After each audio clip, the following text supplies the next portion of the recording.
안녕하십니까? 자생한방병원 한방내과 김상윤입니다.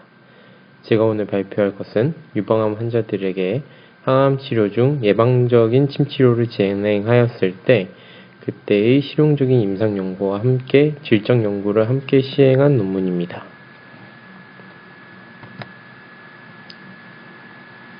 저널과 저자입니다. 위 논문은 Breast Cancer Research and Treatment라는 저널에 실려 있습니다. 임팩트 팩터는 4.10입니다. 저자는 브링허스라는 사람으로 양력은 아래와 같습니다. 애브스트랙트입니다. 이번 연구는 항암 치료를 받는 유방암 환자들을 대상으로 예방 목적으로 제공하는 침치료가 삶의 질과 부작용에 영향을 미치는지 조사한 것으로 방법에 있어서는 유방암 진단을 처음 받은 환자들을 6개월 동안 침치료를 받거나 표준치료 단독, 즉 항암치료만 받는 군으로 무작위 배정하였습니다. 프라이머리 아웃컴은 질병 특이적 삶의 질, 팩트 B로 측정한 것이었습니다. 주관적 경험에 대해 각 그룹의 환자 10명을 대상으로 20번의 반구조화된 인터뷰를 통한 질적 연구도 시행되었습니다. 결과에 있어서는 총 150명의 여성이 무작위 배정되었습니다. 프라이머리 엔드포인트인 6개월 후에 팩트 B 설문지 총점에서는 그룹 간 통계적으로 유의한 차이가 발견되지는 않았습니다. 하지만 질적 분석에 따르면 침치료 그룹의 환자들은 심리적, 육체적 안녕에 대한 긍정적인 효과를 묘사했습니다. 두 환자군에게 모두 부작용을 줄이는 것보다 항암치료 과정을 견디게 해주는 치료 전략이 중요했다는 점 또한 질적 연구에서 도출한 결론입니다. 콘클루전에서는 결국 항암요법 중 예방 목적으로 침을 맞은 유방암 환자들이 질적 연구에서 보고한 긍정적인 효과와 대조적으로 설문지에서는 삶의 질이 향상된 결과가 나타나지 않았다는 것입니다. 그리고 두 그룹 모두 암에 대한 대처 전략이 중요한 것으로 보인다고 합니다. 백그라운드입니다. 유방암은 여성에게 가장 흔히 발견되는 암입니다. 삶의 질을 향상시킬 수 있는 방법으로 보완적이고 통합적인 의학 CIM을 사용하는 추세이며 또한 유방암 환자들에게 침치료는 메스꺼움과 구토, 피로, 통증, 혈관 운동 증상, 상혈감, 관절통 등을 포함해 다양한 부작용을 줄이는 데 유익한 효과를 보여주었습니다. 이번 연구의 목적은 유방암 환자만을 대상으로 한 표준치료와 비교해서 항암치료 중 추가적으로 제공한 예방 침치료가 삶의 질과 부작용에 미치는 효과를 조사하는 데 있습니다. 방법입니다. 설계는 유방암에 걸린 여성은 표준치료 6개월과 추가적인 예방적인 침치료 또는 표준치료 단독, 즉 항암요법만 받은 환자들로 무작위화되었습니다. 결과는 베이스라인과 3개월, 6개월 후에 평가되었습니다.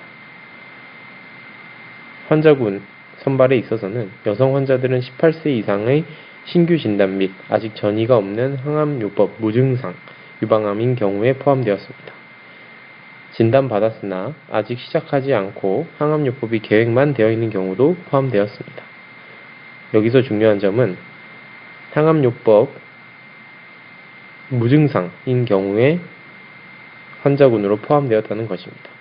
또한 항암요법을 받기 전, 즉 증상이 나타날 수 없는 환자들도 포함되었다는 것입니다.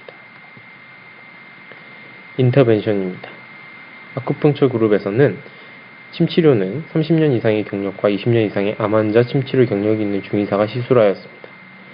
침치료군에 속한 환자들은 개별 상태와 맥진, 설진 진단에 따라 준표준화된 침치료를 받았습니다.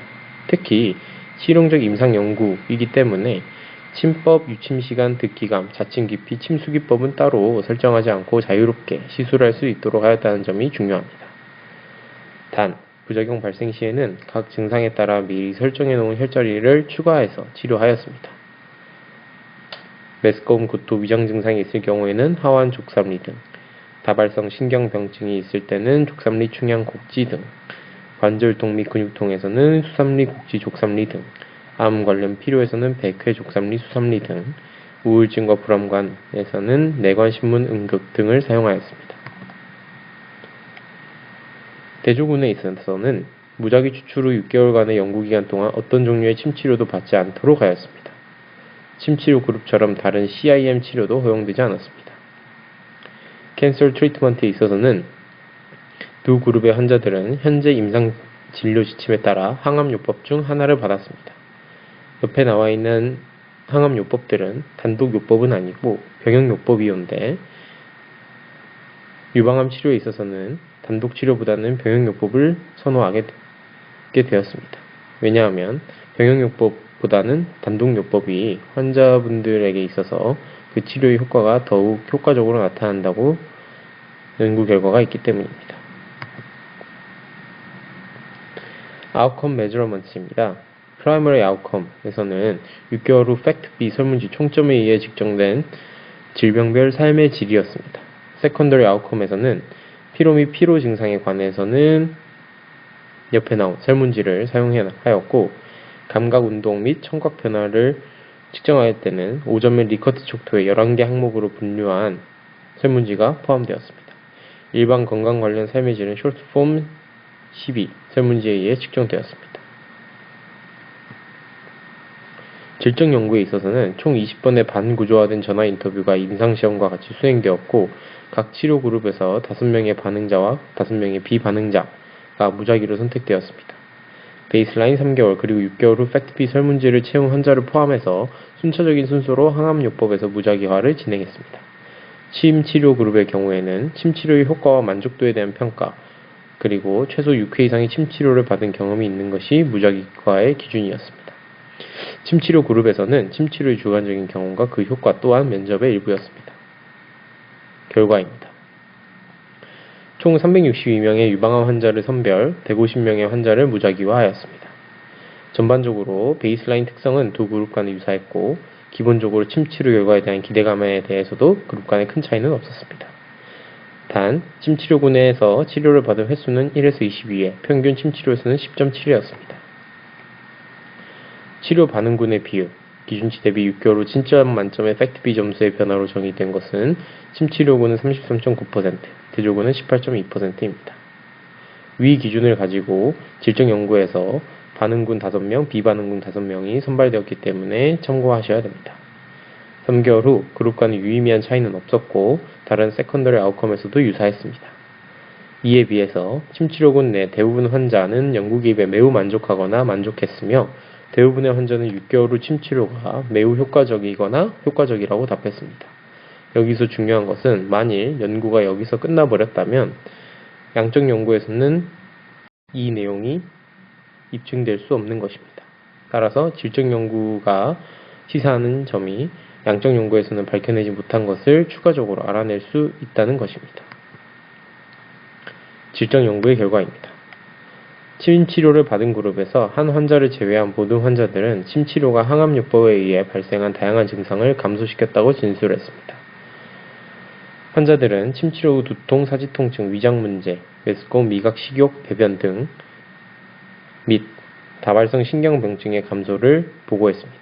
게다가 인터뷰한 환자들은 편안함을 느끼고 스트레스를 덜 받고 덜 두렵고 심리적으로도 더 강했고 잠을 더 잘 잤다고 답변했습니다.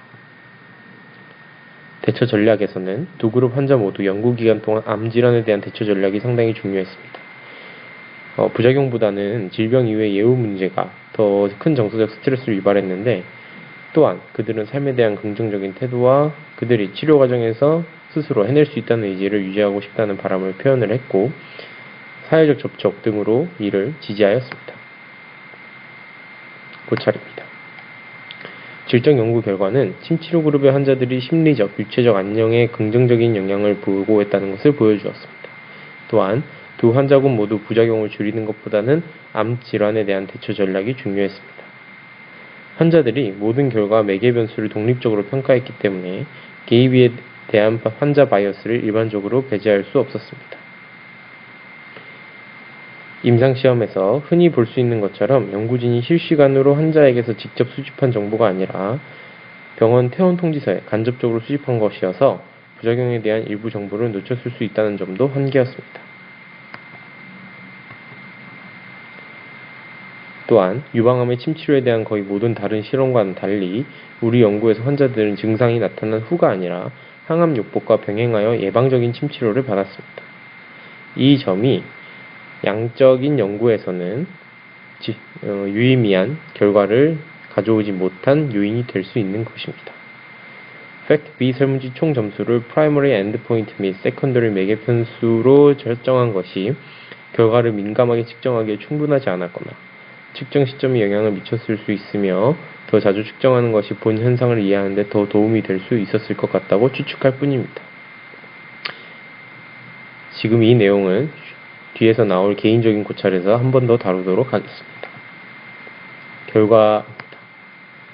연구에서는 표준 암치료 외에 항암요법 유발 부작용에 대한 예방책으로 침을 맞은 유방암 환자들은 질적 연구 인터뷰에서 보고된 긍정적인 효과와 대조적으로 침 치료를 받지 않은 환자들의 삶보다 삶의 질이 더 좋거나 항암요법으로 인한 부작용이 더 적다고 보고되지는 않았습니다.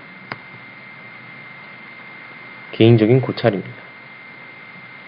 질적 연구에서는 예방적인 침 치료가 환자에게 긍정적인 효과가 있다는 결과가 도출된 것과 달리 본 연구에서는 침 치료가 유의하지 않다는 결론에 영향을 줄 수 있는 요인이 있지 않을까라는 질문에서 고찰을 정리해 보았습니다. 첫 번째, 팩트-B 설문지와 질적 연구 자체를 비교했을 때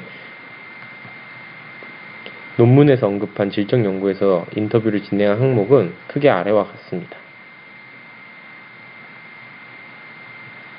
팩트-B 설문지에 많은 질문들이 있지만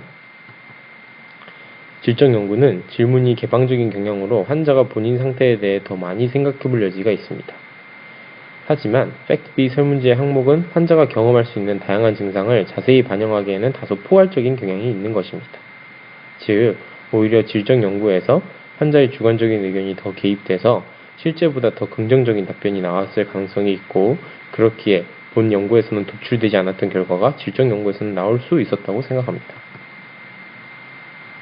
두 번째로, 과연 팩트-B 설문지를 돌린 시점은 적절했을까에 대한 질문에서는 추가적으로 위 논문과 완벽하게 동일한 상황, 같은 조건은 아니지만 유방암 환자에 있어서 침치료를 진행했을 때 팩트-B 설문지로 결과를 측정한 논문들에 있어서 돌린 시점이 모두 6개월 그리고 6주였습니다.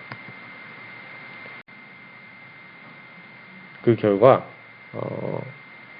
유의미한 결과가 나왔기 때문에 설문지를 돌린 시점이 결과를 제대로 반영하지 못할 정도로 짧지는 않았던 것 같습니다. 다만 침치료의 특성상 침을 맞은 이후 짧은 기간 내에서 효과를 보았다고 하는 경우가 많기 때문에 오히려 침을 맞은 이후 예를 들어서 3일, 일주일 뒤에 설문지를 돌리는 것이 더 효과적일 수 있었다는 비판은 충분히 제기할 수 있을 것 같습니다. 세 번째로 전기침이 아니라 일반 침을 적용하였다는 점, 지속적인 정량적 자극량이 부재하지 않았냐에 대한 질문에서는 유방암 환자들에게 전침 자극을 지속적으로 준 경우에 대한 논문을 찾아보았고, 위 경우 전침 치료를 이용하였을 때 유방암 환자들에게 침 치료에서 유의미한 결과를 가져온 논문들이 있었습니다. 본 논문에서도 전침을 통해 지속적인 정량적 자극을 가했다면 결과가 달라졌을 수 있을 것입니다. 네 번째로는 실제 증상이 있는 상태에서 침 치료를 한 게 아니라 무증상 환자들을 시작으로 전처치 하는 개념으로 예방 효과를 살펴보았다는 점도 주목해야 될 점입니다.